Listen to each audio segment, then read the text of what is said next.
आप सभी को मेरा नमस्कार। पिछले कुछ दिनों से व्यस्तता के चलते मैं वीडियो अपलोड नहीं कर पा रहा हूँ, तो उसके लिए मैं माफी चाहूंगा। और जितने वीडियोस मैंने अपलोड किए हैं वो आप सभी ने उसको देख लिए होंगे और उसमें प्रॉपर जो है आप लोग का प्रैक्टिस जो है चल रहा होगा। लास्ट टाइम मैं क्वांटम मैकेनिक्स में एक असाइनमेंट आप लोग को दिया था, उसके भी सारे क्वेश्चन आप लोगों ने सॉल्व कर लिए होंगे और जो क्वेश्चन नहीं बने हैं उसको आप कमेंट बॉक्स में जरूर डालिएगा। साथ ही साथ जो व्हाट्सएप ग्रुप में जुड़े हुए हैं जो कैंडिडेट्स जो हैं वो वहां पे डाल सकते हैं। ठीक है, तो सारे क्वेश्चन को हम डिस्कस करेंगे एक वीडियो में। और आज मैं बेसिकली आप लोग के लिए लेकर आया हूँ सीजी सेट 2018 का जो सॉल्यूशन का जो वीडियो चल रहा था उसमें हमने एक वीडियो किया था। आज दूसरा वीडियो हम करने वाले हैं, कुछ क्वेश्चन आज देखेंगे। इसको हम बेसिकली 4 पार्ट में हम करने वाले हैं, 25-25-25 करके। ठीक है, तो इसको जो है ये दूसरा वीडियो हो जाएगा, उसके बाद 2 वीडियोस और आएंगी इसमें। बाकी वैसे ही हम 2017 और 2019 का जो पेपर है उसको भी हम वैसे ही डिस्कस करेंगे। ठीक है, तो चलिए मैं अगर मैथमेटिकल फिजिक्स की अगर मैं बात करूं तो मैथमेटिकल फिजिक्स में हमने लगभग 75% सिलेबस आप लोगों के कंप्लीट करा दिए हैं। और साथ ही साथ अगर मैं क्वांटम मैकेनिक्स की अगर मैं बात करूं तो उसमें 25% जो है लगभग हो चुका है। मैंने आपको पहले ही बताया था कि जो क्वांटम मैकेनिक्स हो गया, आपका मैथमेटिकल फिजिक्स हो गया, ये थोड़ा ज्यादा टाइम लेगा। और बाकी जो सब्जेक्ट्स हैं वो लगभग 5 से 6 वीडियो में मैं सारी सब्जेक्ट को मैं खत्म करते जाऊंगा। एक सब्जेक्ट में लगभग 5 से 6 वीडियो से ज्यादा मैं नहीं बनाऊंगा क्योंकि वो थोड़े इजी ही हैं और ऊपर से हमको पढ़ना रहेगा। एक्चुअली मैथमेटिकल फिजिक्स में पूरा बेस है मैथमेटिकल फिजिक्स जो है फिजिक्स का, इस वजह से इसको काफी डिटेल में पढ़ना होगा। इस वजह से हम इतने सारे टॉपिक्स यहाँ पे करवा रहे हैं। तो होप आप सभी अच्छे होंगे और आज के क्लास को स्टार्ट करते हैं। आज की क्लास में हम देखने वाले हैं solution of 2018 physical science CG set 2018 का सॉल्यूशन जो है। चलिए, तो फर्स्ट क्वेश्चन है आपका Landes splitting factor for atomic state, ये आपको दिया हुआ है। ठीक है, तो इसमें g का वैल्यू आपको निकालना है ना। लैंडेस g फैक्टर क्या होता है आपका, that is g is equals to, ठीक है, आप लोग को फार्मूला पता होगा। ठीक है, चलिए देख लेते हैं क्या होता है इसका फार्मूला जो है। ठीक है, तो ये जो होता है g इक्वल्स टू होता है आपका 1 plus j plus 1 plus s plus 1 और माइनस l प्लस 1 और अपॉन आ जाता है आपका 2j प्लस 1। तो ये इसका क्या होता है आपका फार्मूला होता है। ठीक है क्या, चलिए अब आगे बढ़ते हैं इसमें। तो कैसे सॉल्व करेंगे, तो यहाँ पे जो दिया हुआ है ये कंप्लीट जो दिया हुआ है ना 2p3/2, यहाँ पे जो 2p3/2 है इसमें क्या क्या वैल्यूज दी हुई है उसको देख लेते हैं। ठीक है, हमको g निकालने के लिए हमको j s और क्या चाहिए, l चाहिए। ठीक है, तो यहाँ पे जो ये 2 जो दिया हुआ है इसको अपन बोलते हैं मल्टीप्लिसिटी। क्या बोलते हैं, मल्टीप्लिसिटी, इसको बोलते हैं हम मल्टीप्लिसिटी। ठीक है, तो मल्टीप्लिसिटी जो होता है वो कितना होता है आपका 2s + 1 के बराबर होता है। और यहाँ पे कितना दिया हुआ है, 2 दिया हुआ है, तो ये कितना हो जाएगा 2s + 1, देन 2s कितना हो जाएगा 2 - 1, ये हो जाएगा 1, देन s कितना हो जाएगा आपका हाफ हो जाएगा। तो s कितना मिल गया आपको, हाफ मिल गया। ठीक है, नेक्स्ट देखते हैं इसमें l की वैल्यू। देखिए ये p दिया हुआ है, p ऑर्बिटल दिया हुआ है, तो p के लिए कितना होता है आपका, दैट इज l = 1। क्या मिल गया आपको, l = 1 और s कितना मिल गया आपको, हाफ मिल गया। ठीक है, और j कैसे मिलेगा, ये आपका j है।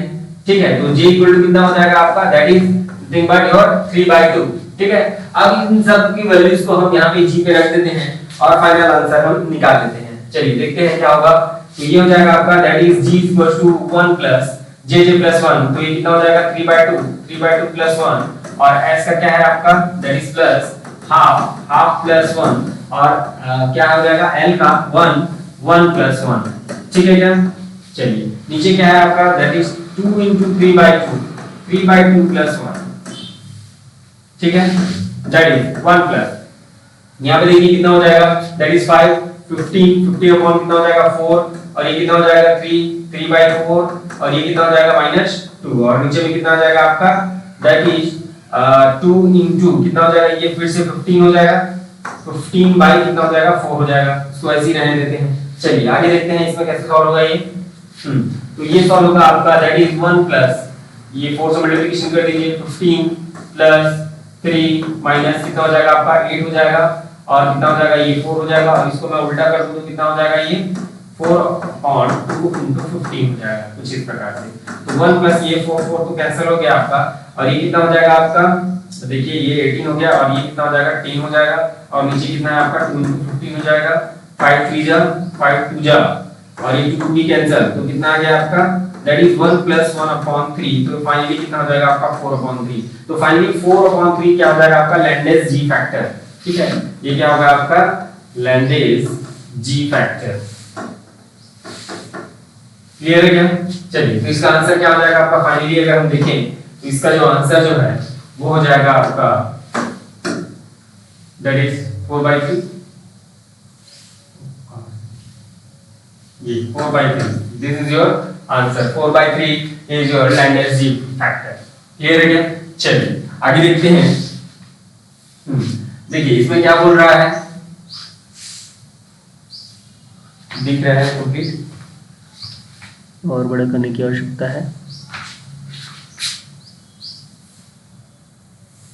चलिए क्या बोल रहा है कि मैच करना है आपको। ठीक है, ऐसे कूट वाले क्वेश्चन आजकल ज्यादा आते हैं, इस टाइप के क्वेश्चन आप लोग को ज्यादा मिलेंगे सेट में आप। ठीक है, तो चलिए एनामोलस जीमेन इफेक्ट जो है, एनामोलस जीमेन इफेक्ट कब होता है, स्टार इफेक्ट कब होता है, पास्टन बैक इफेक्ट कब होता है, और फ्रैंक कंडन प्रिंसिपल क्या है। ठीक है, इन सब को आपको क्या करना है, मैच करना है। ठीक है, तो स्टार इफेक्ट जो होता है, चलिए स्टार इफेक्ट से चालू करते हैं।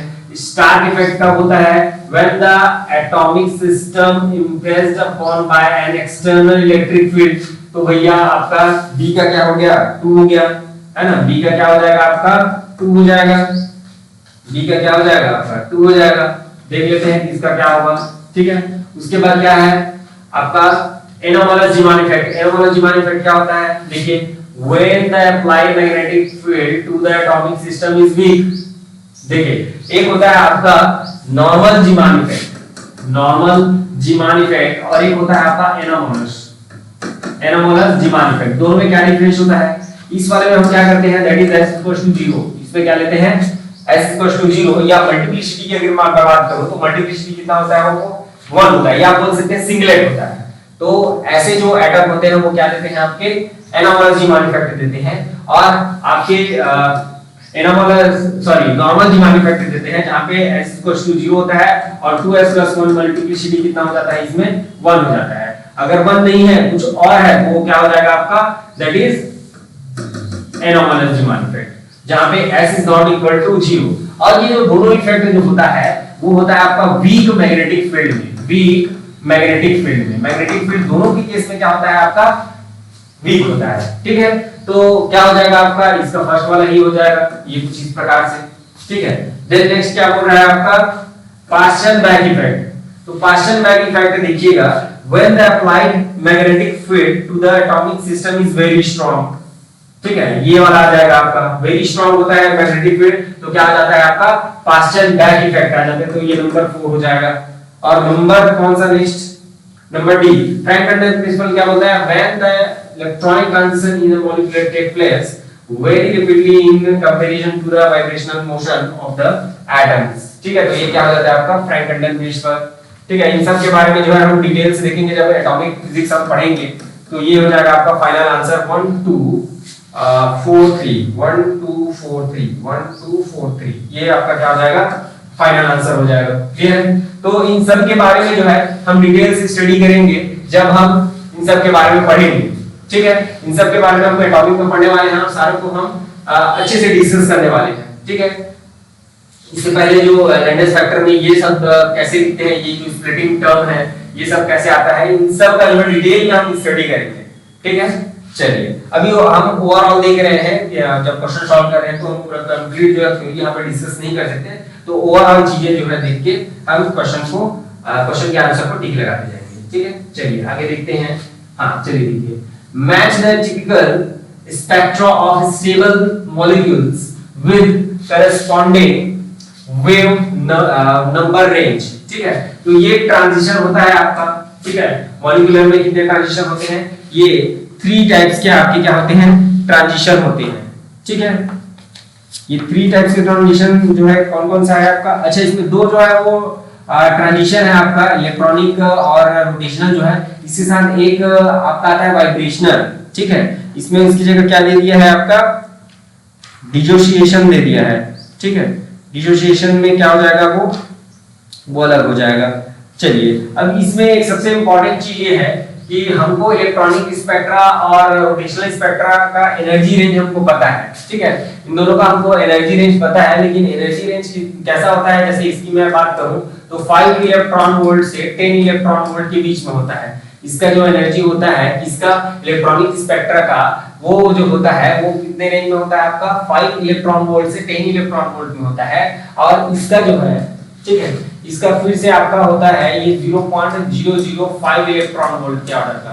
यहाँ पे कितने ऑर्डर का होता है, 0.005 इलेक्ट्रॉन वोल्ट के ऑर्डर का। और मॉलिक्यूलर डिसोसिएशन एनर्जी की अगर मैं बात करूं तो ये जो होता है ये फिर से आपका 10 के रेंज में होता है, ठीक है। ये कितने रेंज में होता है, 5 to 10 के रेंज में होता है, ठीक है। चलिए तो अगर मैं बात करूं तो ये तो सेंटीमीटर में दिया हुआ है और ये तो इलेक्ट्रॉन वोल्ट में दिया है, तो कैसे चेंज करेंगे। तो 1 सेंटीमीटर इनवर्स जो होता है ये होता है आपका 1.24 into 10 to the power -4 electron volt, ठीक है। ये इसके बराबर होता है, ठीक है क्या, ये क्लियर है, ठीक है। तो 1 इलेक्ट्रॉन वोल्ट जो है 1 इलेक्ट्रॉन वोल्ट कितने के बराबर हो जाएगा, ये नीचे आ जाएगा। तो 1/1.24 into 10 to the power कितना हो जाएगा, 4 हो जाएगा। कितना हो जाएगा, 10 to the power 4 हो जाएगा। ये कुछ इस प्रकार से आपको, ठीक है। अब यहाँ पे देख लीजिए आपका कौन सा जो है उस रेंज में आ रहा है, ये 5 to 10 वाला है। तो 5 to 10 वाले में क्या हो जाएगा, 5 सपोज अगर मैं ले रहा हूँ तो 10 to the power कितना हो जाएगा आपका, 4 हो जाएगा, ठीक है। या 10 को लूंगा 10 to the power कितना हो जाएगा, 5 to 6 वाले में आ जाएगा, ठीक है। तो a का क्या हो जाएगा, सेकंड हो जाएगा। a का क्या हो जाएगा, सेकंड हो जाएगा। देखिए इसमें है और इसमें भी है, ओके। नेक्स्ट क्या है आपका, रोटेशनल। तो रोटेशनल का जो है ये कितना होता है, तो इसके लिए क्या हो जाएगा 0.005 और कितना हो जाएगा into 10 to the power 4। तो ये कितना हो जाएगा आपका 10 to the power 3, उसमें से और हटा दो तो कितना हो जाएगा 10 बस बचेगा। तो ये ऑर्डर का कौन से ऑर्डर का आ गया, इसका थर्ड वाले ऑर्डर का आ गया। तो आप देखेंगे तो इसका फाइनल जो आंसर है वो क्या हो जाएगा, बी हो जाएगा। बी में क्या है आपका, देखिए ए में आपका सेकंड आ जाएगा, ये जो है, ठीक है। और इसमें ये आ जाएगा और ये जो है इसका फाइनल हो जाएगा। तो आपको बेसिकली आपको क्या याद रखना है, इसको याद रखना है, ठीक है। कुछ याद नहीं रखना है आपको, बेसिकली जो है इस कन्वर्जन को आपको याद रखना है। कन्वर्जन आपको अगर याद रहेगा तो आप जो है डायरेक्ट इसको सॉल्व कर सकते हैं, कोई दिक्कत नहीं होगा। तो यहाँ तक क्लियर है क्या, ठीक है। आगे बढ़ेंगे अब इसमें, चलिए आगे बढ़ते हैं। क्या पूछा है, देखिए fine structure of atomic spectral lines arise due to, ठीक है। तो ये क्या हो जाएगा, इसका डायरेक्ट इसका आंसर आप जान रहे हैं, ठीक है। जो फाइन स्ट्रक्चर जो आता है वो किसके कारण होता है, आपका इलेक्ट्रॉन स्पिन ऑर्बिट कपलिंग के कारण होता है। इलेक्ट्रॉन के स्पिन ऑर्बिट कपलिंग के कारण होता है। इलेक्ट्रॉन में जो स्पिन मोशन होता है, साथ ही साथ उसका क्या होता है आपका ऑर्बिटल मोशन होता है। इन दोनों में क्या होती है, कपलिंग होती है, जिसकी वजह से क्या होता है आपका फाइन स्ट्रक्चर जो है स्पेक्ट्रल लाइंस आपको मिलती है, ठीक है। तो जैसे मैं रदरफोर्ड से स्टार्ट करूं तो रदरफोर्ड में जो मॉडल दिया उसके बाद फिर बोर मॉडल आया, फिर बोर मॉडल के बाद आपका सोमरफेल्ड मॉडल आया। सोमरफेल्ड ने भी फाइन स्ट्रक्चर को एक्सप्लेन नहीं कर पाया, जिसकी वजह से जो है नेक्स्ट जो है क्या है, वेक्टर एटॉमिक मॉडल आया। तो वेक्टर एटॉमिक मॉडल में ये सारी चीजें जो है एक्सप्लेन की गई, ठीक है। चलिए आगे देखते हैं, ठीक है। इन सब को मैं जो भी मैं थ्योरी यहाँ पे बोल रहा हूँ कि इसके बाद क्या क्या आया, ये सब जब हम एटॉमिक पढ़ेंगे तो सारी चीजों को हम डिस्कस करेंगे, ठीक है। सारी चीजों को डिटेल में डिस्कस करेंगे। अभी केवल मैं जो है आंसर जो वन लाइनर क्वेश्चन है उसको तो डायरेक्ट टिक करना ही पड़ेगा। पूरे थ्योरी में जाएंगे तो फिर ये वीडियो जो है काफी लंबा बन जाएगा, ठीक है। इस वजह से मैं थ्योरी को जो है यहाँ पे एक्सप्लेन नहीं कर रहा हूँ। चलिए आगे देखते हैं। The ionic radius of Na plus and Cl minus ions are assumed to be 1 angstrom and 1.8 angstrom respectively. The attractive force between this pair of ions is approximately, ठीक है। attractive force करके बोल रहा है, तो कैसे निकालेंगे इसका। ये आपका क्या हो गया, Na plus आयन हो गया और एक क्या हो गया आपका Cl minus आयन हो गया। ये आपका क्या है Cl माइनस आयन हो गया, और इसका एटॉमिक रेडियस जो है वो क्या बोल रहा है, रेडियस कितना है करके बोल रहा है, दैट इज 1, और यहां से यहां तक कितना है, दैट इज 1.8 एंगस्ट्रॉम, है ना। ये दोनों किसमें है, आपका एंगस्ट्रॉम में है। क्लियर है क्या?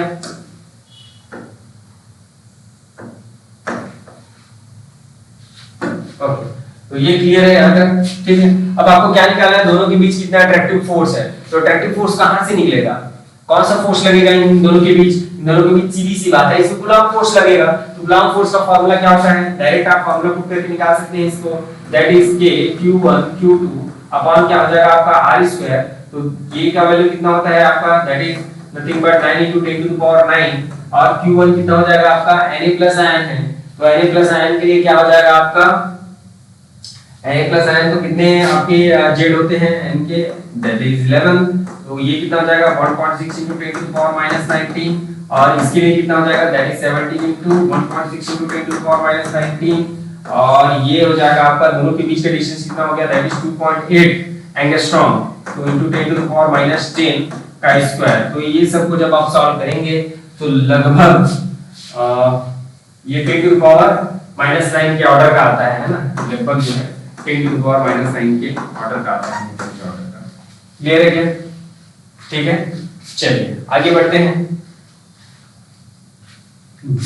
देखिए direct lattice vector and reciprocal lattice vector दिया हुआ है, और ये कौन से रिलेशंस को ये फॉलो करते हैं उसको आपको निकालना है, ठीक है। तो कैसे निकालेंगे इसको, तो डायरेक्ट लैटिस और रेसिप्रोकल लैटिस दोनों में क्या डिफरेंस होता है हम जब सॉल्व पढ़ेंगे तो उस टाइम मैं आप लोग को पढ़ाऊंगा।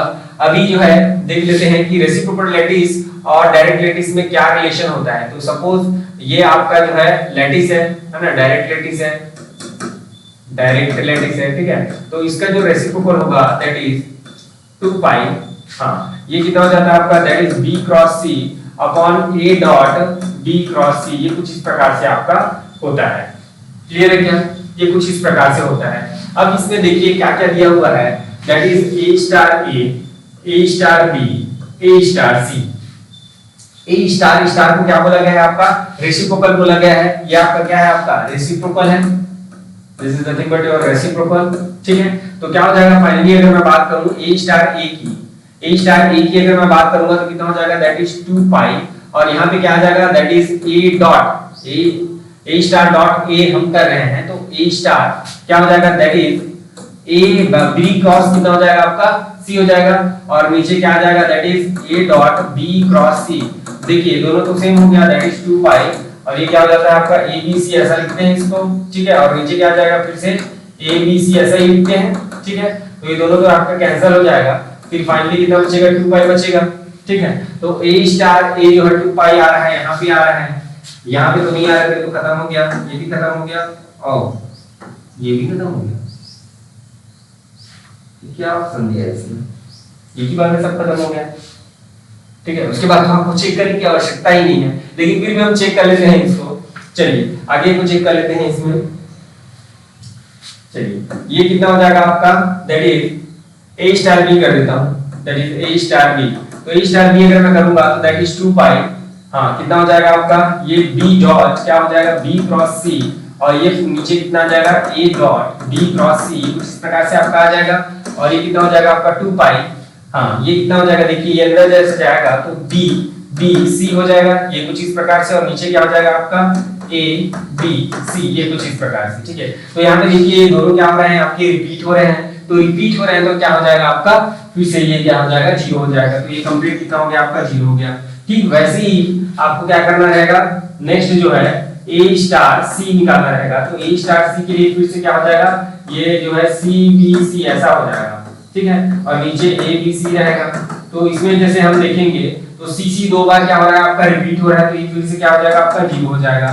तो a स्टार c जो है ये भी क्या हो जाएगा आपका, 0 हो जाएगा। तो ये वाला भी आपका a स्टार b जो है ये भी क्या था आपका, 0 था। ये कुछ इस प्रकार से this and this 2 pi. Clear है क्या, यहाँ तक क्लियर है, क्रिस्टल क्लियर है, ठीक है। चलिए तो इसमें बेस्ड जो है आपको क्या करना रहेगा, मेन जो है ये आपको याद होना चाहिए। ये जो फॉर्मूला मैंने लिखा है वहां पे, ये आपको जो है याद होना चाहिए, तभी जाके आप जो है इस टाइप के जो क्वेश्चन है उसको आप कर पाएंगे। ये आपको याद होना चाहिए, ठीक है क्या? याद रहेगा? क्लियर है? ठीक है, केवल एक का बस याद रख लीजिए, बाकी को जो है आप ऐसे कर सकते हैं। देखिए ये क्या आ रहा है, a star is equals to 2 pi b cross c, ऐसा हो गया। देन b स्टार जब लिखेंगे तो b स्टार क्या हो जाएगा आपका 2 पाई, देखिए a के बाद b आ रहा है तो b के बाद क्या आएगा c आएगा, तो c क्रॉस a हो जाएगा और नीचे क्या हो जाएगा आपका that is a b c, ये ऐसा लिख देता हूं इस प्रकार से। तो नीचे वाला तो कोई चेंजेस उसमें नहीं होगा, केवल ऊपर वाले में होगा। तो उसमें साइक्लिक ऑर्डर भी ये मेंटेन करके चल रहा है, तो साइक्लिक ऑर्डर आप याद रखिएगा। क्लियर है क्या? चलिए आगे बढ़ते हैं। The density of, चलिए इसको देखिए, the density of Fe है ना, BCC, ये BCC स्ट्रक्चर देता है is 7 कितना है आपका 7.9। डेंसिटी जो है रो दिया हुआ है, समझिए कितना दिया हुआ है, रो दिया हुआ है। ओके, तो रो दिया हुआ है और क्या दिया हुआ है, और इट्स एटॉमिक वेट इज 56। ठीक है, इसका एटॉमिक वेट कितना दिया हुआ है, 56 दिया हुआ है। ठीक है, और क्या बोल रहा है, the volume of its cell is, volume आपको क्या करना है, निकालना है। ठीक है, तो ये किसका क्वेश्चन है, ये क्रिस्टल स्ट्रक्चर का क्वेश्चन है। तो क्रिस्टल स्ट्रक्चर में एक टर्म आता है, क्या टर्म आता है बताइए। और यहाँ पे एवोगैड्रो नंबर भी दिया हुआ है, n भी दिया हुआ है, और बीसीसी है ना, तो बीसीसी है तो स्मॉल n कितना हो जाएगा आपका 2 हो जाएगा, और a क्यूब इक्वल्स टू होता है आपका n into m और रो into n, ये कुछ इस प्रकार से आपका फॉर्मूला होता है। तो ये जो a क्यूब जो है ना, a क्यूब क्या दे देगा आपको, इसमें प्रिमिटिव लैटिस कुछ बोला है क्या, प्रिमिटिव लैटिस ऐसा कुछ तो नहीं बोला है, लेकिन आपको मान के चलना है कि ये क्या है आपका प्रिमिटिव लैटिस ही है। इस फॉर्मूले में आप डायरेक्ट जो है वैल्यू रखिएगा तो आपको डायरेक्ट आंसर जो है वो मिल जाएगा। ठीक है, थोड़ा सा लेंदी है बट कोई दिक्कत नहीं। 2 into कितना रख देंगे आप 56, 56 क्या है उसका एटॉमिक वेट दिया हुआ है। ठीक है, कितना दिया हुआ है, एटॉमिक वेट दिया हुआ है, तो उसका वैल्यू वहां पे रख दीजिएगा आप, atomic that is nothing but your 56, और कितना हो जाएगा 56 into 1.6 into 10 to the power कितना हो जाएगा आपका, आयरन के लिए है ना, तो 56 उसमें नंबर दिया हुआ है आपका, that is nothing but your proton number. ठीक है, उसका वेट के लिए क्या हो जाएगा आपका 1.6 into 10 to the power -27, और नीचे क्या आ जाएगा आपका रो की वैल्यू आ जाएगी, रो कितना है आपका 7.9 into 10 to the power 3 kg per meter cube है ये, है ना, तो उसको तो मैं नहीं लिख रहा हूं, बाकी सब तो ऐसा यूनिट में है। तो ठीक है, 6 पॉइंट कितना हो जाएगा आपका 02 into 10 to the power कितना है आपका 23। तो कुछ इस प्रकार से इन सबको डिवाइड करेंगे तो आपका फाइनल आंसर जो है आ जाएगा। कर लेंगे आप लोग, बहुत इजी है, इसको कैलकुलेशन को कीजिएगा। देखिए सेट में इस टाइप के क्वेश्चन आपको मिलेंगे, तो इस टाइप के क्वेश्चन में क्या करना पड़ेगा आपको, कैलकुलेशन करना पड़ेगा। तो कैलकुलेशन जब करना पड़ेगा तो उसके लिए आप लोग कैसे करेंगे, फिर कैसे करेंगे, कैलकुलेशन करना रहेगा तो कैलकुलेशन करना रहेगा तो उसमें फिर आप जो है आराम से उसको बाद में कीजिएगा। ठीक है, या ऑर्डर देख लीजिएगा, ऑर्डर कितने का आ रहा है। ठीक है, ऑर्डर कितने का आ रहा है वो आपको देखना रहेगा। क्लियर है क्या, क्लियर है। अच्छा, यहाँ पे एटॉमिक वेट जो है वो कंप्लीट आपको 56 दे दिया गया है, तो इसको डायरेक्ट आप 56 ही लेंगे, है ना, इसको नहीं लेंगे, 56 ही लेंगे डायरेक्ट। ठीक है क्या, चलिए आगे बढ़ते हैं। Specific heat of metal can be expressed as, ये देखिए ये मेटल्स के लिए है। ठीक है, तो क्या होता है, लो टेम्परेचर होता है उसमें क्या होता है आपका that is proportional to T होता है। ठीक है, लो में क्या होता है प्रोपोर्शनल टू टी, उसके बाद क्या हो जाता है ये टी क्यूब के बराबर हो जाता है। तो ये कुछ इस प्रकार से आपका आ जाएगा, specific heat of metals can be expressed as that is AT plus BT cube. Clear है क्या, चलिए आगे देखिए, ये डायरेक्ट क्वेश्चन है ना, इसको हम पढ़ेंगे। नेक्स्ट क्या आपका, the critical temperature of mercury with isotopic mass, isotopic mass उसका दिया हुआ है, atomic unit mass unit is 4.185 kelvin. Now the critical temperature of its another isotope with mass 203.4 atomic mass unit will be approximately. ठीक है, ये आपको निकालना है। तो उसके लिए डायरेक्ट आपको फॉर्मूला पता होना चाहिए। ये है आपका क्वेश्चन जो है सुपर कंडक्टिविटी से। कहां से है आपका? सुपर कंडक्टिविटी से। That is nothing but your super conductivity. पढ़ेंगे इसके बारे में, सुपर कंडक्टिविटी के बारे में पढ़ेंगे, ठीक है। तो सुपर कंडक्टिविटी में ये फॉर्मूला होता है आपका m t half that is equal to constant. केवल इसमें आप जो है वैल्यू रख दीजिएगा, आपको मिल जाएगा। mc या tc ले लीजिए, यहाँ पे क्रिटिकल टेम्परेचर की जैसे बात कर रहे हैं तो ये डायरेक्ट आप जो है वैल्यू रखेंगे और आपको मिल जाएगा ये, ठीक है। नेक्स्ट वाले में क्या रख देना? mc tc हाफ जो है किसके बराबर हो जाएगा? m dash tc dash half के बराबर हो जाएगा। और tc डैश वाले को निकालना रहेगा, इसको अकेला छोड़ो, उसको उधर ले चले जाओ। या फिर क्या कर सकते हैं, tt वाले को एक साथ ले लो, m अपॉन क्या हो जाएगा? m डैश, और ये कितना हो जाएगा आपका? tc डैश हाफ, और ये कितना हो जाएगा आपका? tc हो जाएगा। m अपॉन m डैश देख लो, m अपॉन m डैश, ये आपका m है और ये वाला जो है m डैश है, तो कितना हो जाएगा? 199.5 और ये 203.4, और ये कितना हो जाएगा आपका? tc डैश हाफ और ये tc, है ना। तो इसका स्क्वायर कर देना है, हम जो भी आएगा उसका क्या कर देना है? स्क्वायर कर देना। और tc का भी वैल्यू दिया हुआ है, tc का वैल्यू जो है ये दिया हुआ है, तो उसको वैल्यू पुट कर देना और क्या निकाल देना? tc डैश की वैल्यू निकाल देना। डायरेक्ट जो है कैलकुलेटर यूज करते हैं, ठीक है। लेकिन एग्जाम में कैलकुलेटर अलाउड नहीं रहेगा, तो आपको जो है अप्रॉक्स जो है निकालना रहेगा, ठीक है। ये आप लोग का काम रहेगा। इस टाइप के लेंथी क्वेश्चन जो है वो पूछे ही जाते हैं सेट में, तो उसके लिए आप जो है पहले से प्रिपेयर रखें। आपका जो नॉर्मल जो मैथमेटिक्स जो होता है नंबर वाला, वो थोड़ा सा क्लियर होना चाहिए, थोड़ा अच्छा होना चाहिए, तब जाके क्या होगा, ये सब आप जो है कैलकुलेट कर पाएंगे। अदरवाइज इन सब में फंस जाएंगे, और फंसने के बाद क्या हो जाएगा, थोड़ा सा आंसर हुआ तो ये की जगह ये वाला आंसर आ जाएगा, ठीक है। पता चल रहा है, आप इसको लगा के आ गए क्योंकि अप्रॉक्सीमेट हुए उसी को निकाल रहे थे, और फाइनल आंसर आपका ये, ठीक है। इसी कारण मैं बोलता हूँ कि आपकी स्ट्रेटेजी कैसी होनी चाहिए। आपकी स्ट्रेटेजी ये होनी चाहिए कि जितने भी वन लाइनर क्वेश्चन हैं उसको आप पहले करते हुए चलें, उसको टिक लगाते हुए चलें, ठीक है। वन लाइनर क्वेश्चन को सॉल्व करते हुए चलें और 1 से 100 तक आप चले जाइए एक ही बार में, और आपको मुश्किल से मुझे लगता है 45 मिनट लगेंगे। आप 45 भी नहीं लगेगा, आधे घंटे में जो है वन लाइनर क्वेश्चन को आप जो है 1 से 100 तक आप जो है टिक कर देंगे, ठीक है। वन लाइनर क्वेश्चन डायरेक्ट पता चल जाएगा, उसमें सेट में एकदम सॉल्व करने के लिए थोड़ा पूछता है या एकदम कॉन्सेप्ट कराने के लिए थोड़ा पूछता है, ऊपर से पूछा रहता है, तो आप डायरेक्ट जो टिक करते हुए निकल जाएंगे बस, ठीक है। उसके बाद जो 1.5 घंटा बचा, और 1.5 घंटे में आप जो है ऐसे क्वेश्चन जो लेंथी या फिर कैलकुलेशन बेस्ड है उसको आप सॉल्व करेंगे।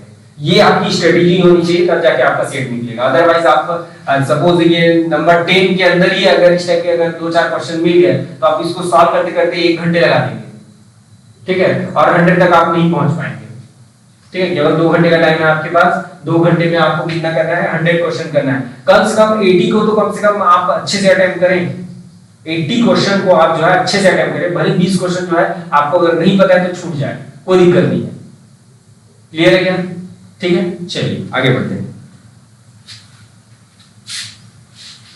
हाँ, अब देखिए, which nucleus would expect to be more stable in pair, ठीक है। ये जो देखिए आपको न्यूक्लियस दिया हुआ है ना, इन दोनों में बताना है कि कौन सा जो है ज्यादा स्टेबल होगा, और इन दोनों में बताना है आपको कौन सा जो है ज्यादा स्टेबल होगा, ठीक है। तो चलिए, कोई न्यूक्लियस की अगर मैं बात करूं, सपोज ये आपका न्यूक्लियस है, न्यूक्लियस में क्या होते हैं आपके? न्यूट्रॉन और क्या होते हैं? प्रोटॉन होते हैं। इन दोनों में डिफरेंस क्या आ रहा है? देखिए, प्रोटॉन नंबर क्या है? दोनों में सेम है।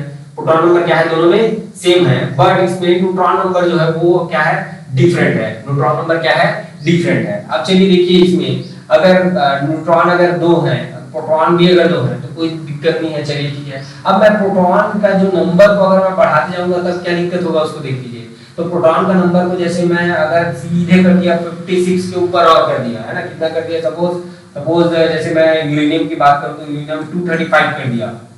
क्या कर दिया मैं? 235 कर दिया। प्रोटॉन का नंबर बहुत ज्यादा हो गया, बहुत ज्यादा हो जाएगा तो क्या होगा? एक दूसरे में क्या हो जाएगा?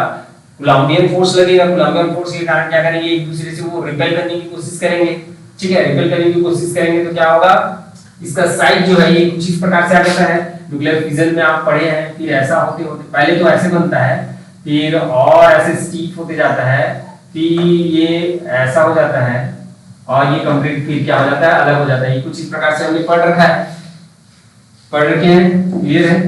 ये कुछ इस प्रकार से होता है आपका, ये पहले बड़ा न्यूक्लियस होता है, फिर ये ऐसे आता है, फिर ये ऐसे होता है, फिर ऐसे होता है, फिर ऐसे होता है, तो फ्यूजन हो जाता है। फिर दोनों दो न्यूक्लियस जो है क्या हो जाते हैं, दो छोटे छोटे न्यूक्लियस में क्या हो जाते हैं, विभक्त हो जाते हैं, क्लियर है। तो यहाँ पे देखिए अगर प्रोटॉन नंबर को अगर मैं बढ़ाऊंगा तो ऐसे दिक्कतें आती हैं, लेकिन अगर सपोज अगर मैं न्यूट्रॉन नंबर बढ़ाऊं, न्यूट्रॉन नंबर में न्यूट्रॉनों के बीच में क्या लगता है आपका, केवल स्ट्रॉन्ग फोर्स लगता है, उनमें कोई कोलम्बियन फोर्स लगेगा क्या, नहीं लगेगा। इस वजह से वो जो है ज्यादा स्टेबल होता है as compare to proton number, ठीक है। प्रोटॉन नंबर को आप बढ़ाएंगे तो अनस्टेबिलिटी आएगी, और न्यूट्रॉन नंबर को आप बढ़ाएंगे तो स्टेबिलिटी का बना ही रहेगा, ठीक है। तो इस दोनों में अगर मैं बात करूं तो यहाँ पे देखेंगे ये Z इक्वल टू कितना है, इसमें 3 है, और एक में आपका न्यूट्रॉन नंबर N1 कितना है आपका 4 है, और एक में न्यूट्रॉन नंबर कितना है N2 दैट इज 5।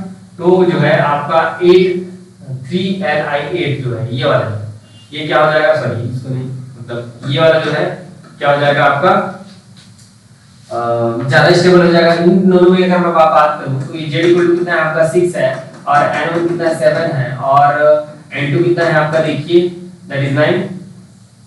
तो ये वाला जो है ज्यादा स्टेबल होगा, तो कौन सा आएगा देखिए 15 वाला कौन सा है, ये वाला। तो ये आपका कंप्लीट आंसर हो जाएगा, नंबर डी जो है ये ज्यादा क्या होगा, स्टेबल होगा। क्लियर है क्या, एकदम क्रिस्टल क्लियर है, सारी चीजें आप लोग को क्लियर हो रही हैं मेरे ख्याल से, ठीक है। चलिए अगला देखते हैं। देखिए पैरिटी निकालने के लिए बोल रहा है the angular momentum and parity of oxygen 817 nucleus according to the nuclear shell model, ठीक है। तो न्यूक्लियर सेल मॉडल देखिए, जैसे मैं एटॉमिक की अगर मैं बात करूं तो एटम्स में जैसे बोर साहब ने बताया कि डिफरेंट एनर्जी लेवल्स होते हैं करके, ठीक वैसे ही एनर्जी लेवल्स जो है किसमें होते हैं, न्यूक्लियस में होते हैं, या आप बोल सकते हैं सेल्स होते हैं न्यूक्लियस में भी। न्यूक्लियस में भी हम क्या करते हैं, न्यूक्लियॉन्स को फीड करते हैं, है ना, न्यूक्लियॉन्स को क्या करते हैं, फीड करते हैं, ठीक है। जैसे हम आप इलेक्ट्रॉन्स को फीड करते हैं डिफरेंट एनर्जी लेवल्स में, ठीक वैसे ही न्यूक्लियस के अंदर हम क्या करते हैं, न्यूक्लियर जो सेल मॉडल है, सेल मॉडल ये कहता है कि उसमें डिफरेंट एनर्जी लेवल्स है जिसमें हम क्या करते हैं, न्यूक्लियॉन्स को फीड करते हैं। क्लियर है क्या, ठीक है। अब इसको कैसे फीड करेंगे, तो इसके लिए एक हम रूल बनाए हैं that is put this of P, ठीक है, कुछ इस प्रकार से।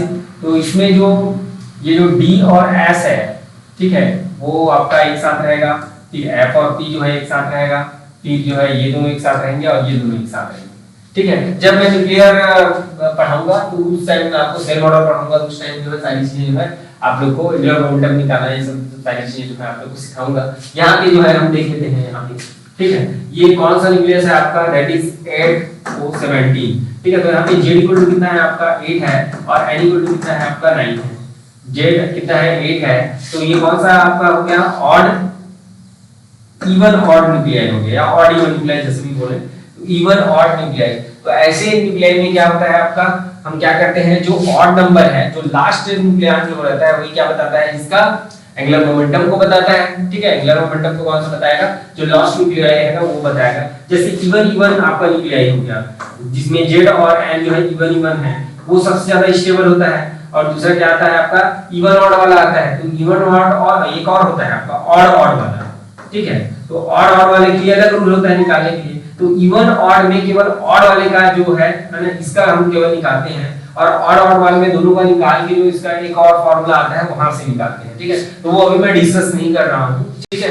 तो केवल ये जो है इवन ऑड वाला ये टर्म है, तो केवल n इक्वल टू इसके लिए 9 के लिए, इसके लिए हम क्या निकालेंगे, एंगुलर मोमेंटम निकालेंगे, या एंगुलर मोमेंटम में कंट्रीब्यूशन जो होगा इस ऑड वाले का ही होगा, क्योंकि यहाँ पे एक जो है सिंगल क्या बचेगा आपका न्यूक्लियॉन बचेगा, ठीक है। तो यहाँ पे एनर्जी लेवल्स कैसी होंगी, ये आपका S हो गया, ठीक है।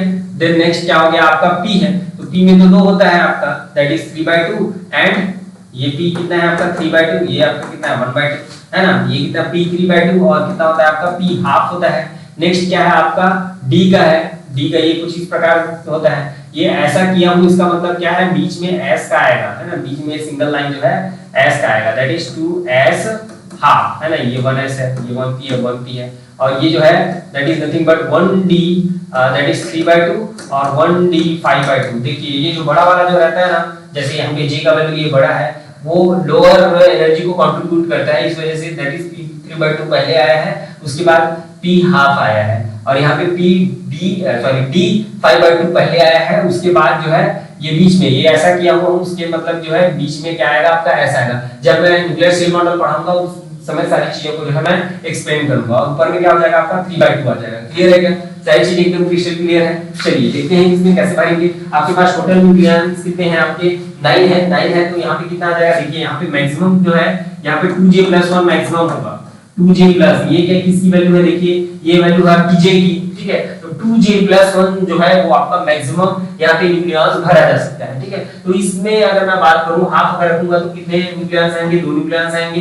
क्लियर है क्या? कितने न्यूक्लियॉन्स आएंगे? 2 न्यूक्लियॉन्स आएंगे। और यहाँ पे देखिए 3/2 है तो 3/2 कितना हो जाएगा? That is 4। तो यहाँ पे कितना आ जाएगा? 4। फिर से यहाँ पे कितने 2 आ जाएंगे तो कितना हो गया? देखिए 8 हो गया, और 1 कहां पे चला जाएगा? यहाँ पे चला जाएगा। ठीक है क्या? ठीक है, ठीक है। तो एंगुलर मोमेंटम जो है, एंगुलर मोमेंटम J कितना मिल गया आपको? 5/2 हो गया। एंगुलर मोमेंटम कितना हो गया आपका? 5/2 हो गया। और क्या हो जाएगा आपका? पैरिटी। तो पैरिटी कैसे डिसाइड करते हैं? वहां पे देखिए ये कौन सा सेल में आया है? ये डी वाले सेल में आया है तो L इक्वल टू कितना हो जाएगा आपका? 2 हो जाएगा, ठीक है। और पैरिटी जो होता है, पैरिटी दैट इज पाई, है ना, parity that is pi equal to होता है -1/L। तो कितना हो जाएगा आपका? -1/2, यानी कि क्या आ जाएगा? पैरिटी किसमें आ गया? पॉजिटिव आ गया।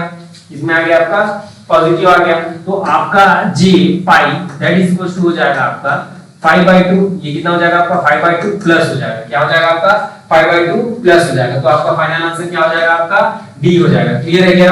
तो 5/2 आपका जो है वो क्या हो जाएगा? फाइनल आंसर हो जाएगा, ठीक है। तो कुछ इस प्रकार से जो है सेल मॉडल में हम एंगुलर मोमेंटम निकालते हैं, ठीक है।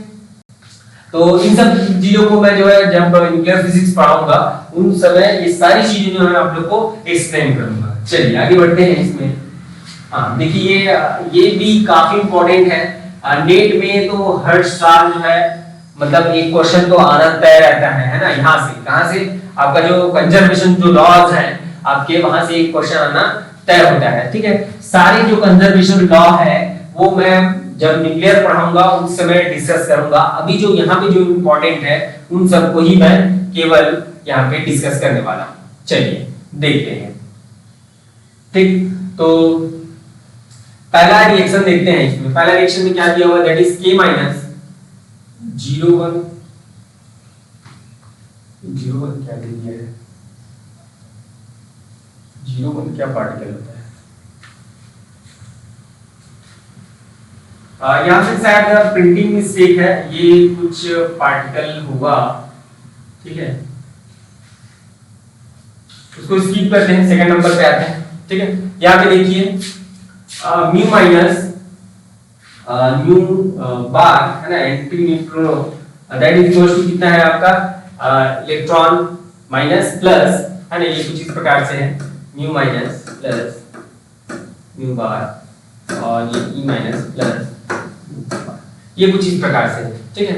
तो इसमें म्योनिक नंबर और नॉन कंजर्वेशन ऑफ क्या बोल रहा है? देखिए non conservation of baryonic number है क्या इसमें, या non conservation of strangeness number है, या non conservation of muonic and electronic number है, ठीक है। तो ये तीनों में से क्या है करके ये पूछ रहा है। तो इसमें अगर मैं बात करूं तो यहाँ पे बेरियन है क्या? बेरियन तो है ही नहीं है यहाँ पे केवल यही दिख रहा है आपका म्योनिक और इलेक्ट्रॉनिक नंबर दिख रहा है। म्योनिक और क्या दिख रहा है आपको? इलेक्ट्रॉनिक नंबर दिख रहा है, ठीक है क्या? चलिए तो उसको पहले तो हम चेक कर लेते हैं कि म्योनिक नंबर और इलेक्ट्रॉनिक नंबर जो है आपका सेम है या नहीं है, ठीक है क्या? चलिए अब देखिए एक्चुअली क्या होता है, जब भी मतलब ऐसा आपको अगर मिलेगा तो आपके कितने प्रकार के इलेक्ट्रॉन नंबर होते हैं? इलेक्ट्रॉन की अगर मैं बात करूं तो 3 प्रकार के होते हैं आपके। इलेक्ट्रॉन जो होता है, और दूसरा क्या होता है आपका? म्यूऑन, और क्या होता है आपका? टाउऑन। ये कुछ इस प्रकार से होते हैं। फिर इसके क्या होते हैं? एंटी पार्टिकल होते हैं, और इसके न्यूट्रिनो भी होते हैं। तो आप अगर मैं सेट की अगर मैं बात करूं कंप्लीट सेट बनेगा, वो क्या हो जाएगा? ये कुछ इस प्रकार से बनेगा आपका, दैट इज न्यू बार और दैट इज न्यू टाउ। ये कुछ इस प्रकार से। अब इसके एंटी न्यूट्रिनो अलग बनेंगे, इसके एंटी पार्टिकल अलग बनेंगे, है ना। तो बोल सकते हैं कि 6 इलेक्ट्रॉन है आपके पास। कितने हैं आपके? 6 इलेक्ट्रॉन्स हैं, है ना। आपका जो पार्टिकल्स है और पार्टिकल्स के साथ आपका क्या हो जाएगा? आपका ये जो न्यूट्रिनो और एंटी न्यूट्रिनो है ना, पार्टिकल का एंटी पार्टिकल इधर क्या जाता है पॉजिट्रॉन, इधर म्यू प्लस और ये टाउ प्लस हो जाता है, और साथ ही साथ इधर की अगर मैं बात करूं तो एंटी न्यूट्रिनो और ये क्या हो जाता है म्यू बार और ये टाउ बार, ये कुछ इस प्रकार से, ठीक है, ये कुछ इस प्रकार से आपको होता है, ठीक है। तो इलेक्ट्रॉन नंबर की बात करूं तो ये जो E माइनस म्यू माइनस और टाउ माइनस है, इसके लिए जो इलेक्ट्रॉन नंबर जो होता है वो आपका होता है 1, ठीक है। इसके लिए क्या होता है electron number for this is 1 and electron number for this is -1, और इसके लिए क्या हो जाएगा आपका, फिर से क्या हो जाता है आपका प्लस हो जाता है, और इसके लिए क्या हो जाता है एंटी न्यूट्रॉन के लिए -1 हो जाता है। तो कुछ इस प्रकार से आपका होता है, ठीक है। और हाँ, साथ ही साथ जब भी इलेक्ट्रॉन जैसे आएगा तो उसमें आपको अलग-अलग चेक करना है, जैसे आपका इलेक्ट्रॉन है तो इलेक्ट्रॉन नंबर जो है दोनों तरफ कंजर्व कर रहा है या नहीं कर रहा है, इलेक्ट्रॉन नंबर जो है वो दोनों तरफ कंजर्व कर रहा है कि नहीं कर रहा है, या फर्स्ट ये चेक करिए म्यूऑन भी अलग से आ रहा है तो म्यूऑन के लिए अलग से आपको चेक करना रहेगा। पहले आप इलेक्ट्रॉन के लिए इलेक्ट्रॉन वहां पे दिख रहा है, these are your leptons, अब इलेक्ट्रॉन अगर कोई भी दिख रहा है, अगर इलेक्ट्रॉन वाला इलेक्ट्रॉन अगर दिख रहा है तो इलेक्ट्रॉन नंबर इलेक्ट्रॉन के लिए वो कंजर्व हो रहा है कि नहीं हो रहा है वो अलग से चेक करना है, म्यूऑन के लिए अलग से चेक करना है अगर म्यू अगर अपीयर हो रहा है, और टाउऑन के लिए आपको क्या करना है अलग से चेक करना रहेगा। तो सभी के लिए आपको जो है अलग से चेक करना पड़ेगा, ठीक है। चलिए तो देखते हैं यहाँ पे हमको क्या क्या चेक करना होगा, एक तो म्यूऑन के लिए चेक करना होगा और दूसरा इलेक्ट्रॉन के लिए चेक करना होगा, बस, ठीक है। और कुछ चेक नहीं करना है यहाँ पे टाउ वाला चेक नहीं करना है जबरदस्ती, ठीक है। चलिए देखते हैं यहाँ पे तो अगर म्यू की बात करूं तो म्यू माइनस का क्या होता है आपका इलेक्ट्रॉन नंबर 1 होता है, ठीक है। और इधर कितना आ रहा है म्यू बार आ रहा है तो ये -1 हो रहा है, इधर 1 आ रहा है इधर -1 आ रहा है, मतलब कंजर्व है क्या नहीं है, दोनों तरफ बराबर होना चाहिए, या दोनों को जब हम घटाएं तो वो 0 के बराबर हो जाए, ठीक है। इधर जो इलेक्ट्रॉन नंबर है उधर जो इलेक्ट्रॉन नंबर है दोनों बराबर होना चाहिए, या तो इधर 1 है तो उधर भी 1 रहे, ठीक है, या इधर -1 है तो उधर भी -1 रहे, या दूसरा आप क्या समझ सकते हो कि दोनों को जब घटाऊं तो 0 के बराबर है, बट वैसा आ रहा है क्या नहीं आ रहा है तो यहाँ पे जो म्यूऑन नंबर है वो कंजर्व नहीं है, ठीक है। दूसरा अपन पार्ट देख लेते हैं इसमें, दूसरा पार्ट क्या हो जाएगा आपका, इसके लिए हो जाएगा आपका इलेक्ट्रॉन के लिए, तो इलेक्ट्रॉन के लिए यहाँ पे एंटी न्यूट्रिनो आ रहा है तो -1 हो जाएगा, उधर क्या हो जाएगा +1 हो जाएगा, तो फिर से ये भी क्या नहीं है आपका कंजर्व नहीं है, क्लियर है क्या, यहाँ भी कंजर्व नहीं है, अब कैसे करें, ठीक है। तो ये तो हो गया आपका नॉन कंजर्वेशन जो है, क्या आ जाएगा ये बी का जो है थर्ड आ जाएगा, बी का क्या आ जाएगा आपका थर्ड आ जाएगा, बी का जो है कौन सा आंसर हो जाएगा आपका थर्ड वाला आंसर होगा। तो बी का थर्ड जो है इसमें दिख रहा है आपका, इसमें दिख रहा है आपका, और इसमें भी दिख रहा है आपका बी का थर्ड जो है। और चेक कर लेते हैं, देखिए आप डायरेक्ट यहाँ पे इसको सेट कर सकते हैं, non conservation of muonic electronic number. तो म्यूऑन और इलेक्ट्रॉन कहाँ पे दिख रहे हैं, यहीं पे तो दिख रहे हैं, म्यूओनिक और इलेक्ट्रॉनिक, इलेक्ट्रॉन और म्यूऑन कहाँ पे दिख रहे हैं, वहीं पे तो दिख रहे हैं, तो डायरेक्ट हो गया। और जैसे मैं कंजर्वेशन ऑफ स्ट्रेंजनेस की अगर मैं बात करूं तो स्ट्रेंज तो ये तो होता है स्ट्रेंज पार्टिकल, ये स्ट्रेंज पार्टिकल होता है आपका, तो ये देखिए इसमें आ जाएगा डायरेक्ट। और ये इसका अगर मैं बात करूं तो इसमें क्या हो रहा है, देखिए ये बेरियम वाला हो जाएगा आपका, कौन सा वाला हो जाएगा आपका बेरियम हो जाएगा, क्लियर है क्या, ठीक है क्या, ठीक है क्लियर है। चलिए तो इसमें आगे बढ़ जाते हैं हम, हाँ ये इसका हो गया था, और ये क्या हो जाएगा आपका बेरियम नंबर हो जाएगा, that is C is number 2, तो ये आपका क्या हो जाएगा आपका C is your final answer हो जाएगा, क्लियर है क्या, ठीक है। चलिए आगे बढ़े, इसका तो ये समझ में ही नहीं आ रहा है कि क्या है ये जीरो जो है, आप इसको जो है आप निकाल सकते हो, ठीक है। तो क्या क्या चेक करना रहेगा आपका, ये कौन सा चेक करना है, या तो बेरियम नंबर चेक करो या आपका स्ट्रेंजनेस नंबर जो है वो चेक कर लो, ठीक है। तो यहाँ पे देखिए स्ट्रेंजनेस नंबर जो है बेरियम नंबर की मैं पहले बात कर लेता हूँ। तो बेरियम कौन कौन सा है आपका, ये तो मेसॉन है आपका, ठीक है, ये भी क्या है आपका मेसॉन है, पाई मेसॉन, ठीक है। और ये क्या है आपका, देखिए यहाँ पे ये दोनों जो है स्ट्रेंजनेस पार्टिकल है, और साथ ही साथ क्या है ये देखिए ये आपका क्या है बेरियम है, ठीक है। तो बेरियम में क्या हो रहा है, ये दोनों आ रहे हैं क्या, नहीं आ रहे हैं, ठीक है, इधर तो 0 आ रहा है, इधर कुछ ना कुछ वैल्यू देगा बेरियम है, तो ये क्या हो जाएगा आपका नॉन कंजर्वेशन हो जाएगा, क्लियर है क्या, और इसका फर्स्ट हो जाएगा, तो ये सी आंसर आपका सी हो जाएगा। लिक्विड ड्रॉप मॉडल की अगर बात करूं तो liquid drop model of nucleus is based on weak interaction of the nucleons, strong interaction among the nucleons, electromagnetic interaction among the nucleons and parity। ठीक है, क्या ऑप्शन होगा इसमें सही? हम देखिए जब लिक्विड ड्रॉप मॉडल की हम बात करते हैं तो लिक्विड ड्रॉप मॉडल में हम कंपेयर करते हैं कहां से, जो वॉन डेर वाल जो आपका लॉ जो होता है ना, वॉन डेर वाल लॉ जो होता है वो बहुत ही वीक लगता है मॉलिक्यूल्स के बीच, वाटर मॉलिक्यूल्स के बीच, ठीक वैसे ही आपका यहाँ पे क्या हो जाएगा, वीक इंटरेक्शन बिटवीन द क्या हो जाएगा मॉलिक्यूल्स। ये क्या आपका सही आंसर हो जाएगा। क्लियर है क्या? ठीक है, लिक्विड ड्रॉप मॉडल में हम कहां से कंपेयर करते हैं? ड्रॉप से कंपेयर करते हैं। ठीक है, इसके वाटर ड्रॉप में ड्रॉपलेट जो है उसमें कौन कौन सा फोर्स लगता है वहां से हम कंपेयर करते हैं, तो वहां पे एक वीक जो है वाटर बॉल फोर्स लगता है, उसी से हम कंपेयर करके इसमें क्या करते हैं, weak interaction of the nuclear. ठीक है, चलिए देखते हैं नेक्स्ट जो है the ground state of neutron. Ground state of neutron जो है ये तो डायरेक्ट आपको पता होना चाहिए, क्या होना चाहिए, ये a mixture of S and D state, mixture of S and D state. ठीक है, क्लियर है क्या? ये तो एकदम डायरेक्ट क्लियर है। न्यूट्रॉन जो है किसका किसका होता है, आपका एस और डी का होता है मिक्सचर। देखिए नेक्स्ट क्वेश्चन देखते हैं। The equation x cube plus 4x minus 9 that is equals to 0 is to be solved by the Newton-Raphson method. The iterative equation for these purposes. ठीक है, ये fx आपको दिया हुआ है, fx is given, fx क्या दिया हुआ है देखिए, that is x cube plus 4x minus 9, ये fx आपको दिया हुआ है। ठीक है, अब न्यूटन-रैप्सन जो फार्मूला जो होता है आपका न्यूटन-रैप्सन, ठीक है, तो न्यूटन-रैप्सन फार्मूला क्या होता है, xn+1 that is equals to क्या होता है बताइए,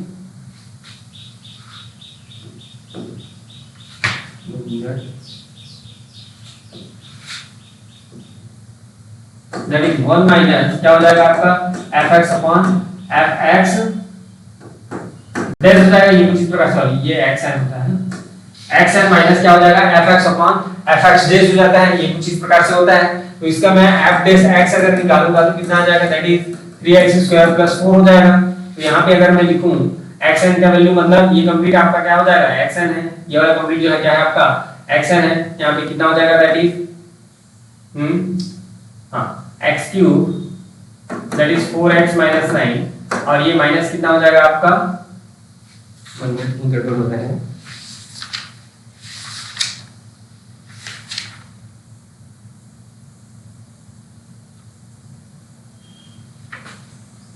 xn हमने लिख दिए। हाँ चलिए ठीक है, ओके ओके ओके ठीक है हाँ, ये कितना हो जाएगा आपका fx कितना हो जाएगा आपका, दैट इज x³ + 4x - 9 और नीचे क्या आ जाएगा आपका, दैट इज xn, यहाँ पे ये ऐसा हो जाएगा, ये हो जाएगा आपका दैट इज xi, यहाँ पे i की टर्म में दिया हुआ है, देन fxi और ये नीचे कितना हो जाएगा f'(xi). ठीक है, तो ये xi हो गया आपका माइनस fxi कितना है, ये कंप्लीट है आपका, ये ऐसा होगा है ना, x³ + 4x - 9 और नीचे क्या आ जाएगा आपका, नीचे कितना हो जाएगा, दैट इज 3x² + 4। तो इधर मल्टीप्लिकेशन कर दीजिए, 3x³ प्लस कितना हो जाएगा आपका 4x, यहाँ पे i लिख दीजिए, माइनस xi³ हो जाएगा माइनस 4xi हो जाएगा और ये +9 हो जाएगा, नीचे कितना आ जाएगा आपका 3xi² + 4 हो जाएगा।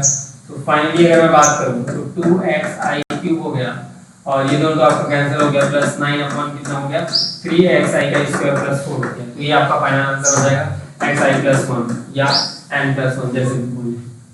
देखिए कौन सा ऑप्शन आपका मैच कर रहा है, तो this will be your right answer, that is B, option B is your correct answer. ठीक है क्या? ठीक है, तो फार्मूला जो इंटरैक्शन का जो होता है ये होता है आपका xn+1 जो होता है xn - fx upon f'(x), ये आपका फार्मूला होता है। क्लियर है क्या? चलिए आगे बढ़ते हैं इसमें।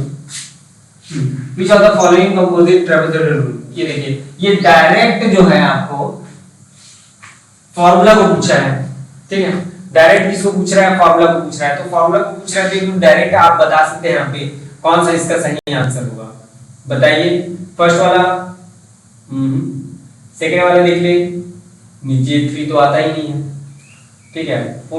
थर्ड वाला देखेंगे, ठीक है, ये तो हो ही नहीं सकता, ये भी नहीं है क्योंकि ये अलग से दो को हम लेते हैं फर्स्ट और लास्ट वाले को, ये भी नहीं हो सकता। और ये नीचे 1/2 तो आता ही है, ये भी नहीं, तो बच गया, वो क्या हो जाएगा आपका आंसर हो जाएगा। ये देखिए फर्स्ट और लास्ट जो है आपका सिंगलेट में आता है, उसके बाद इसको डबल कर देते हैं बाकी को, और बाई 2 जो है वो क्या कर देते हैं, कॉमन कर देते हैं। इसी को दूसरे टर्म में भी इस प्रकार से पूछा जा सकता है आपको, h इंटू कितना हो जाएगा आपका, दैट इज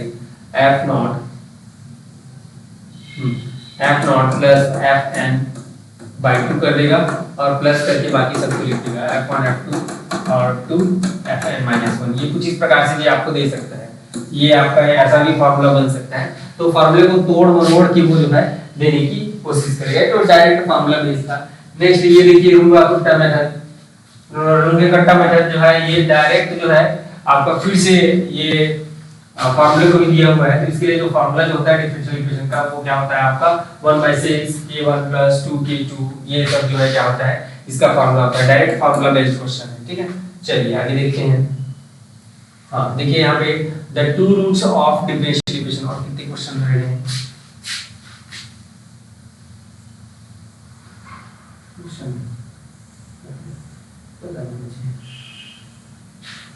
ओके चलिए देखिए इधर the two roots of differential equation, देखिए इसके टू रूट्स आपको निकालना है। कौन सा मेथड है आपका, फ्रोबेनियस मेथड, ठीक है। तो फ्रोबेनियस मेथड में क्या होता है आपका, जो y जो लेते हैं that is summation a k, और क्या हो जाता है आपका x की पावर m k + 1 हो जाता है, ये होता है आपका, यही है फार्मूला दैट इज k। अब इसका एक्सपांशन कर करूंगा तो j = 0 रखूंगा तो ये इस प्रकार से हो जाएगा, दैट इज x की पावर m, फिर a1 x की पावर कितना हो जाएगा आपका m + 1, फिर a2 x की power m + 2, but so on, ऐसे चलेगा। अब इस डिफरेंशियल इक्वेशन में मैं इसको वैल्यू पुट कर देता हूं, कितना हो जाएगा आपका, दैट इज 2x²। इससे पहले तो मैं d² ये सब निकाल लेता हूं, हां dy/dx निकाल लो, तो ये कितना हो जाएगा आपका m a0 x m - 1 plus m + 1 a1 x m x m बस हो जाएगा, और आगे का नहीं करते, केवल इतना ही करते हैं, आगे की जरूरत नहीं पड़ेगी। देन d²/dx² अगर निकालूं तो ये कितना हो जाएगा आपका, that is m - 1 a0 x की पावर m - 2, और ये कितना हो जाएगा आपका, that is m + 1 a1 x m - 1, और ये भी m - 1 यहाँ पे आ जाएगा, ठीक है, ये क्या आ जाएगा m - 1 भी आ जाएगा, क्लियर है क्या। तो ये दो हमने निकाल लिए, अब वहां पे पुट कर देते हैं, ठीक है, क्या हो जाएगा, देखिए 2x² d²y, मतलब ये वाला कंप्लीट आपका, that is m - 1 a0 x m - 2, और ये कितना हो जाएगा आपका m + 1 m - 1 a1 x की पावर m - 1, ये कंप्लीट किसका है आपका d2/dx² का है, ये सॉल्यूशन करना पड़ेगा भाई, ऐसा है ना। देन नेक्स्ट क्या है, माइनस x * dy/x, ये हो जाएगा आपका कंप्लीट क्या, m a0 x की power m - 1 plus m + 1 a1 x power m, और नेक्स्ट क्या हो जाएगा आपका, दैट इज प्लस 1 - x², और y क्या है आपका, दैट इज a0 x की पावर m और प्लस a1 x की पावर m + 1, ये कुछ इस प्रकार से ऐसा चलता जाएगा, दैट इज इक्वल टू 0। ये कंप्लीट आपका क्या है, इक्वेशन है। अब इस इक्वेशन को आपको सॉल्व करना है, और सॉल्व करके क्या निकालना है, उसका वैल्यू निकालना है, ठीक है। तो हम क्या करते हैं, दोनों साइड जो है x की पावर m के वैल्यूज की तुलना कर देते हैं, है ना। तो कंपेयरिंग पावर ऑफ x की power m, sorry coefficient of comparing coefficient of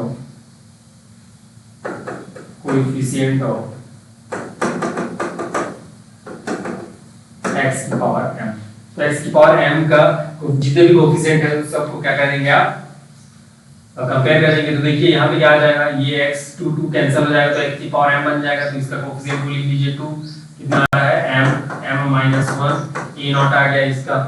फिर क्या हम यहाँ देखिए, ये देखिए x का x जो है वो कैंसिल हो जाएगा आपका, तो माइनस कितना आ जाएगा m a नॉट आ जाएगा यहाँ पे, यहाँ x जाएगा तो m प्लस 1 हो जाएगा, तो वहाँ पे तो नहीं मिलेगा। फिर यहाँ पे देखिए x की पावर m, जब ये इससे मल्टीप्लिकेशन होगा तो x की पावर m मिलेगा, तो क्या मिलेगा आपको a नॉट भी मिलेगा, दैट इज इक्वल टू कितना है आपका 0 है, a नॉट सब कैंसिल हो जाएंगे, तो क्या बचेगा ये 2m माइनस 1 और ये माइनस कॉमन कर दिया तो m माइनस 1 बचा, दैट इज इक्वल टू 0।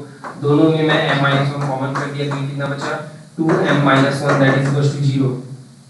हाँ फाइनली क्या होगा देखिए m minus 1 is equal to 0 एक बार तो वो m इक्वल टू 1 आ जाएगा, और 2m माइनस 1 को 0 लूंगा तो कितना हो जाएगा आपका, that is 2m equal to 1, then m equal to कितना हो जाएगा आपका हाफ हो जाएगा, तो ये m इक्वल टू 1 और क्या हो जाएगा m इक्वल टू हाफ हो जाएगा, m इक्वल टू 1 और m इक्वल टू आपका क्या हो जाएगा हाफ हो जाएगा। तो a and c is your final answer, a and c जो क्या हो जाएगा आपका फाइनल आंसर होगा। तो कुछ इस प्रकार से जो है ये क्वेश्चन आपको बनेगा।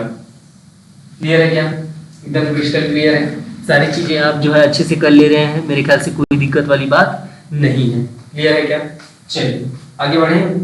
चलिए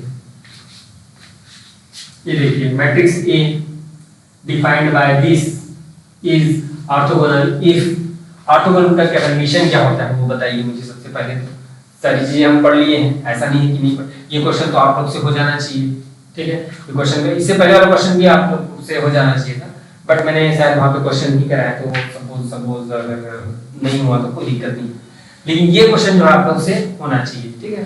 तो एक तो आप इसको ट्राई कर सकते हो कौन सा मेथड से, जो मैं अभी बताने वाला हूँ आप लोग को, कि जो a जो है वो इसके बराबर होता है आपका i के बराबर होता है, ट्रांसपोज से कि आप क्या करोगे इसको मल्टीप्लिकेशन कर दोगे, और मल्टीप्लिकेशन करने के बाद अब कंपेयर कर लेना, कंपेयर करोगे मतलब a का जो भी ऐसे आएगा वो i के बराबर होगा, तो 1 0 0 0 1 0 0 0 1 ये इसके बराबर होगा, तो इस यहाँ पे जो भी कंपोनेंट आएंगे उसको 1 से कंपेयर कर देना, तो जो है आपको वैल्यू मिल जाएगा, ए और बी का जो है वैल्यू आ जाएगा या कंडीशन आपको मिल जाएगा, ठीक है। दूसरा अपन क्या कर सकते हैं कि ऑर्थोगोनल की एक प्रॉपर्टी होती है कि इसका जो कॉलम होता है, इसका जो कॉलम जो होता है ना, ये जो कॉलम होता है, या मैं रो की अगर मैं बात करूं, या तो कॉलम की बात करूं या रो की बात करूं, दोनों ही कंडीशन में, ठीक है। तो इसका जो नॉर्मलाइजेशन जो करते हैं है ना, नॉर्मलाइज्ड वेक्टर होता है, देखिए ये इस मेथड से आप लोग सॉल्व कर लेना, उसको क्या करोगे दोनों को मल्टीप्लिकेशन कर देना ट्रांसपोज लेके, और इसका फर्स्ट जो यहाँ पे टर्म जो आएगा उसको कंपेयर करना 1 से, और वैसा करने के बाद आप जो है इसमें चेक करना कि वो आ रहा है कि नहीं आ रहा है, 1 जो है आ रहा है कि नहीं आ रहा है, ठीक है। तो मैं दूसरे मेथड से आपको सॉल्व करके बता रहा हूँ, ठीक है। कैसे करेंगे देखिए, क्या होता है ऑर्थोगोनल मैट्रिक्स में क्या होता है आपका, और ऑर्थोगोनल मैट्रिक्स, ठीक है। तो ऑर्थोगोनल मैट्रिक्स में each row and column are normalized vector,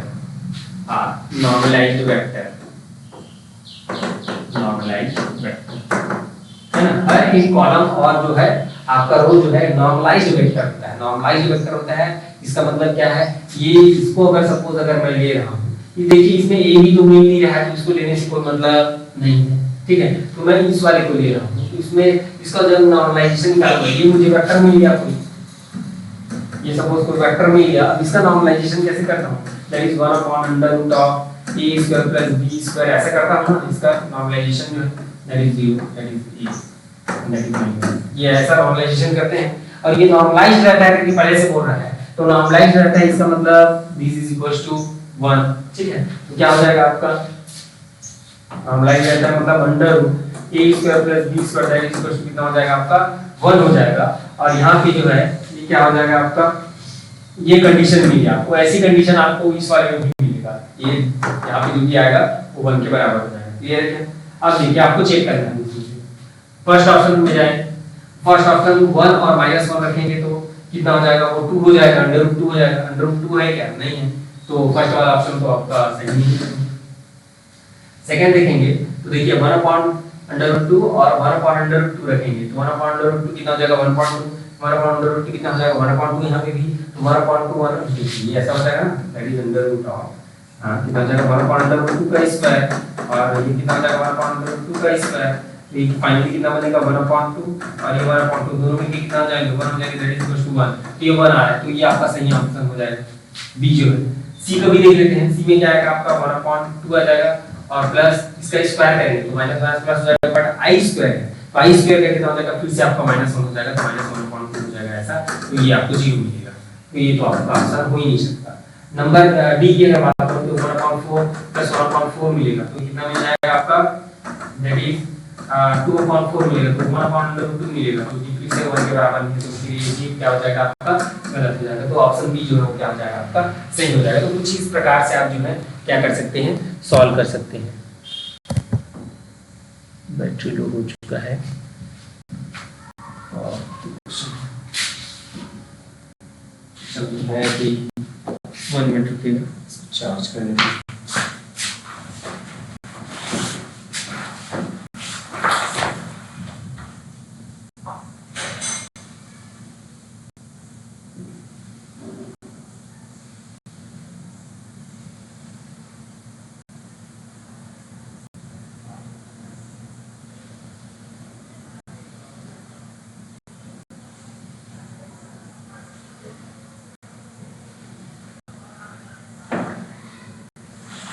यहाँ पे क्लियर है,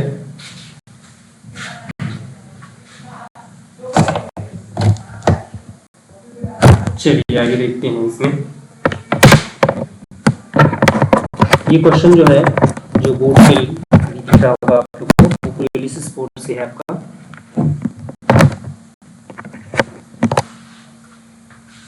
ठीक है, चलिए देखते हैं। Any x y z coordinate system is rotating with respect to an x days y days z days coordinate system having the same origin and assumed to be fixed in space. ठीक है, the angular velocity of x y z system relative to the x y z system is given. ठीक है, omega दिया हुआ है आपका और where t is the time, the position vector of the particle at time t as observed by the observed in the xyz frame is this.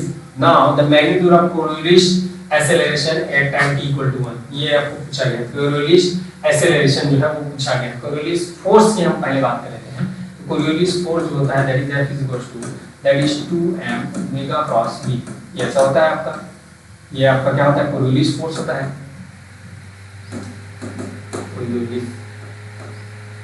Coriolis force। अब acceleration की अगर मैं बात करूं, एक्सेलरेशन की अगर मैं बात करूं तो कितना हो जाएगा, that is your acceleration. Acceleration की मैं बात करूंगा तो ये m into a हो जाएगा और इधर क्या आ जाएगा -2m ओमेगा क्रॉस कितना हो जाएगा v हो जाएगा, वो m कैंसिल हो गया आपका, तो क्या बचा a इज -2 ओमेगा क्रॉस कितना हो जाएगा v हो जाएगा, ये ऐसा ये है क्या, ये आपका कोरियोलिस फोर्स है, सॉरी कोरियोलिस एक्सेलरेशन है। तो यहाँ पे देखिए क्या क्या दिया हुआ है, ओमेगा तो आपको दिया हुआ है तो उसमें कोई दिक्कत वाली बात नहीं है, बट t = 1 पे निकालना है तो ओमेगा हम t = 1 पे निकाल लेते हैं। कितना है आपका, दैट इज 2t है तो 1 हो जाएगा i कैप -1 का स्क्वायर j हो जाएगा और प्लस 2 × 1 प्लस 4 k कैप हो जाएगा। फाइनली अगर मैं बात करूँ तो 2i - j प्लस कितना हो जाएगा आपका 6k, ये हो जाएगा आपका ओमेगा। फिर साथ ही साथ आपको क्या दिया हुआ है, ये p दिया हुआ है ना, ये क्या दिया हुआ, पोजीशन वेक्टर दिया हुआ है। क्या दिया हुआ है आपको, पोजीशन वेक्टर दिया हुआ है। तो पोजीशन वेक्टर की अगर मैं बात करूं, पोजीशन वेक्टर की अगर मैं बात करूं that is position vector. Position vector दिया हुआ, लेकिन हमको क्या चाहिए होता है, वेलोसिटी चाहिए होता है। हमको क्या चाहिए होता है, वेलोसिटी चाहिए होता है। तो ये फाइनली कितना हो जाएगा आपका, that is a equals to dt/dt होता है, सॉरी पोजीशन वेक्टर है ठीक। पोजीशन वेक्टर क्या दिया हुआ है, that is p equals to कितना दिया हुआ है, that is t² + 1 i cap और -6t j cap plus 4t cube k cap, ये ऐसा दिया हुआ है। तो फाइनली कितना हो जाएगा आपका, that is b equals to dp upon dt, ठीक है। b क्या हो जाएगा इसका, तो डिफरेंशिएशन कर दीजिए, pi कैप हो जाएगा माइनस 6j कैप और कितना हो जाएगा 12t स्क्वायर k कैप। अब इसमें b मैं t इक्वल टू 1 पे निकाल लेता हूँ, t इक्वल टू 1 कितना हो जाएगा, ये तो हो जाएगा डायरेक्ट लिख देता हूँ, है ना, 2i माइनस 6j और ये कितना हो जाएगा 12t, ये कुछ इस प्रकार से, ठीक है। तो ये आपको क्या मिल गया, आपको ओमेगा मिल गया, आपको b मिल गया, तो आपको अब क्या निकालना है, e निकालना है, ठीक है। तो सबसे पहले हम ओमेगा क्रॉस b निकाल लेते हैं। ओमेगा क्रॉस b क्या हो जाएगा, i j k और ये जाएगा 2 और ये क्या था -1 और -1 ये 6 हो जाएगा और ये कितना हो जाएगा 2 - 6 12 हो जाएगा। तो इसका आप क्या निकालेंगे, आंसर निकालेंगे, कितना हो जाएगा -12 और ये कितना हो जाएगा 36 प्लस 36 और ये माइनस j कितना हो जाएगा आपका, दैट इज 24 - 12 और ये कितना हो जाएगा ठीक है, ये फाइनली कितना हो जाएगा आपका, दैट इज -12 और प्लस 2। तो फाइनली अगर मैं बात करूँ तो ये कितना हो जाएगा आपका, दैट इज 24i और -12j और -10k, इसी प्रकार से हो जाएगा। ये इसमें मैग्नीट्यूड निकालना, मैग्नीट्यूड निकाल लीजिए, ओमेगा क्रॉस b मैग्नीट्यूड कैसे निकालते हैं, that is under root of 24 का स्क्वायर प्लस -12 का स्क्वायर प्लस -3 का स्क्वायर। यहाँ से आप जो है फाइनल आंसर निकाल लीजिएगा और इसका जो ये आएगा उसको a इक्वल टू 2 टाइम्स और -2 times of omega cross b रख दीजिएगा, ये फाइनल आंसर आपको आ जाएगा। ये फाइनल आंसर 57.27 ऐसा कुछ आता है, कितना जाता है आपका 57.27। मैग्नीट्यूड टू डिस्टेंस है, डायरेक्शन हो गया कुछ नहीं पूछा, क्लियर है क्या। चलिए तो इस प्रकार से जो है ये क्वेश्चन सॉल्व होंगे, ठीक है क्या, क्लियर है। इसमें नॉइज आना चालू हो गया, तो मैं ये वीडियो जो है यहीं पे स्टॉप कर रहा हूँ क्योंकि इसमें नॉइज आना चालू हो गया है। तो होप आपको ये सारे जो सॉल्यूशन है वो समझ में आए होंगे और अगर कुछ में अगर डाउट होगा तो प्लीज़ जो है आप कमेंट बॉक्स में जरूर रखिएगा। Okay, thank you.